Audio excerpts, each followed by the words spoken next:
उहदनि तां फारिग कया विया आहिनि। फारिग कयलनि में अकाउंट्स ऑफिसर, सीनियर क्लर्क ऐं यूसी सेक्रेटरी शामिल आहिनि। फारिग कयलनि में कंधकोट, बीरपुर ख़ास, दादू समेत मुख़्तलिफ़ टाउन कमेटीज़ जा ऑफिसर्स शामिल आहिनि। घारो, घोड़ाबारी, हिंगोरो, नवकोट, हालाणी, अहमदपुर जा ऑफिसर्स बि फारिग कयलनि में शामिल आहिनि। फारिग कयलनि में नबीसर रोड, टंडो मीर अली, पीरगोठ, बाडह ऐं हूसड़ी जा ऑफिसर्स बि शामिल आहिनि। ब्रेकिंग न्यूज़ अवां खे पिया सिंध जे मकानी इदारनि जे 17 ऑफिसर्स खे नाअहल करार ॾेई उहदनि तां फारिग कयो वियो आहे। इन जा वधीक तफ़सील मालूम कयूं था टाइम न्यूज़ सखर जे रिपोर्टर फारूक सुमरो खां। फारूक, छा तफ़सील आहिनि अवां वटि? जी मेहता, बिल्कुल लोकल गवर्नमेंट डिपार्टमेंट पारां 17 मुख़्तलिफ़ टाउन कमेटियुनि जे अकाउंटेंट समेत मुख़्तलिफ़ ऑफिसरनि खे एतराज़ ॼाणाए, उन्हनि जी मुक़ररी ते एतराज़ ॼाणाए हटाए छॾियो आहे। उन खां पोइ जेको लोकल गवर्नमेंट डिपार्टमेंट पारां नोटिफिकेशन आर्डर जारी कयो वियो आहे, उन में खेनि उन्हनि जी मुक़ररी खे उन्हनि खे नाअहल करार ॾेई उन्हनि जी जेका उन्हनि खे हटाए वियो आहे। जॾहिं त उन्हनि खे उन लेटर में इहो बि ॼाणायो वियो आहे त ॼाणायल ऑफिसरनि खे मौक़ो ॾिनो वियो हो त हू पंहिंजी अपॉइंटमेंट, पंहिंजी मुक़ररी खे सही साबित कनि, पर हू स्क्रूटनी में उनखे सही साबित नाहिन करे सघिया।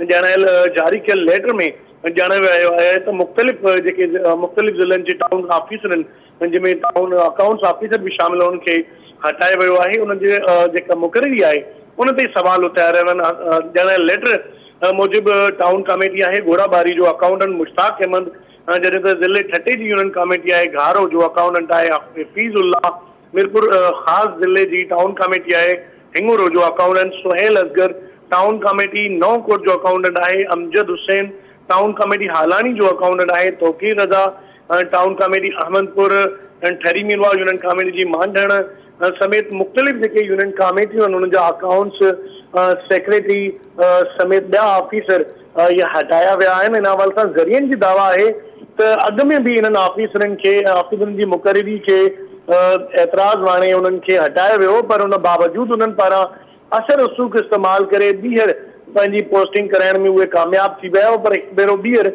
लोकल गवर्नमेंट डिपार्टमेंट पारां उन्हनि खे हटायो वियो आहे। ज़रिया इन ॻाल्हि जी तस्दीक था कनि त हू पाण ॿीहर असर रसूख़ इस्तेमालु करे रहिया आहिनि त जीअं उन्हनि जी ॿीहर मुक़ररी थी सघे। हींअर लोकल गवर्नमेंट डिपार्टमेंट पारां इहो लेटर जारी कयो वियो आहे जंहिंमें उनजी मुक़ररियुनि ते एतराज़ वारिया विया ऐं स्क्रूटनी ज़रिए उन्हनि खे जेका पंहिंजी अपॉइंटमेंट आहे, पंहिंजी जेका मुक़ररी आहे, उन्हनि खे साबित करण जे लाइ लेटर जारी कयो वियो, पर ॼाणायल लेटर मूजिबि हू पंहिंजी मुक़ररी खे सही साबित नाहिन करे सघिया, तंहिं करे उन्हनि खे हटायो वियो आहे। जी मेहताब। फारूक सुमरो, महिरबानी अवां जी तफ़सील ॿुधाइण जे लाइ। कराची मां ख़बर शामिल कयूं था। वॾे वज़ीर सैयद मुराद अली शाह ॾी सदा